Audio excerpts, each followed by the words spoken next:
Hi అండి, అందరికీ నమస్తే.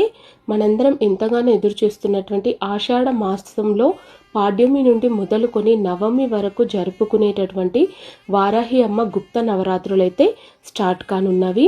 ఈ నెల జూన్ 26 గురువారం నుండి స్టార్ట్ అయ్యి జూలై 4 శుక్రవారం వరకు వారాహి అమ్మ నవరాత్రులైతే జరుగుతాయన్నమాట. ఈ వారాహి దేవిని పూజించడం వల్ల సర్వ దుఃఖాలు నశిస్తాయని, వారాహి అమ్మను మనసులో తలుచుకున్నంత మాత్రాలని బాధలను కూడా దూరం చేస్తుందట.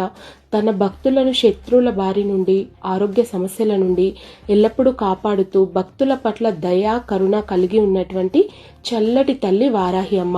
అమ్మను 10 రకాలుగా పూజిస్తారు.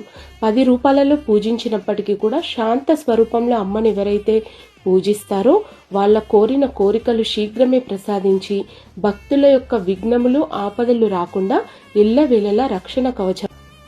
అమ్మ అసలు వారాహి రూపాన్ని ఎందుకు ధరించింది? ఎన్నో రూపాలున్నా కూడా వరాహ రూపంలోనే అమ్మ కొలువై ఉండడానికి కారణం ఏంటో ఇప్పుడు తెలుసుకుందాం. శ్రీ వారాహి అమ్మవారు అంటే భూదేవి. ఈ భూదేవిని హిరణ్యాక్షుడు జలాల్లోకి తీసుకెళ్ళినప్పుడు శ్రీ మహావిష్ణువు వరాహ రూపంలో అవతరించి ఆ రాక్షసుడిని సంహరించి భూదేవిని రక్షిస్తాడనమాట.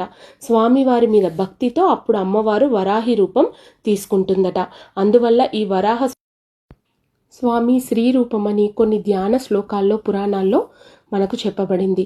వారాహి అమ్మవారు అంటే ఎవరో కాదు, సాక్షాత్తు సర్వ సంపదలను ఇచ్చే శ్రీ మహాలక్ష్మీదేవిగా పూజిస్తారు. శ్రీ లక్ష్మీ సహస్రనామ స్తోత్రంలో కూడా వారాహిని ధరణి ధ్రువ అని చెప్పబడింది. అందుకే వారాహిదేవి లలితాదేవి నుండి ఉద్భవించినటువంటి సర్వ సైన్యాధ్యక్షురాల్లో అధిదేవతగా చెప్పుకుంటారు. అంతేకాదండి, సస్యశ్యామల దేవిగా, భూదేవికి మాతగా కూడా అమ్మవారిని పూజించడం జరుగుతుంది.